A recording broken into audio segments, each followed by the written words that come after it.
మమ్మల్ని మాత్రమే కాదు, మనలందరినీ ఆయన కృపను బట్టే మనం ఇంకనూ నిర్మూలము కాకుండా ఉన్నామని వాక్యం తెలియజేస్తుంది. లేకపోతే నేను ఎప్పుడు అడుగుతుంటాను, నాకు ఈ ప్రశ్న వస్తుంది, మనకి బాధ వస్తే మనం దేవుడి దగ్గరికి వెళ్తాము, అవునా?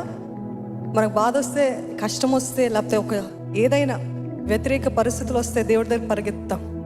మరి దేవుని ఎరగని వారి పరిస్థితి ఏంటి? What about them?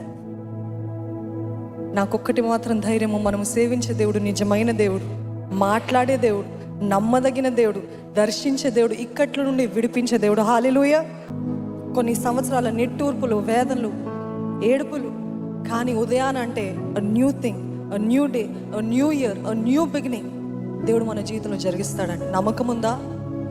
Do not fail in hope, do not stop hoping. దేవుని వాక్యం అంటుంది, డు నాట్ స్టాప్ హోపింగ్. నిరీక్షణ లేని వారు ఉండకండి, నిరీక్షణతో బ్రతకండి. ఇంతేనేమో కాదు, నా దేవుడు జరిగిస్తాడు.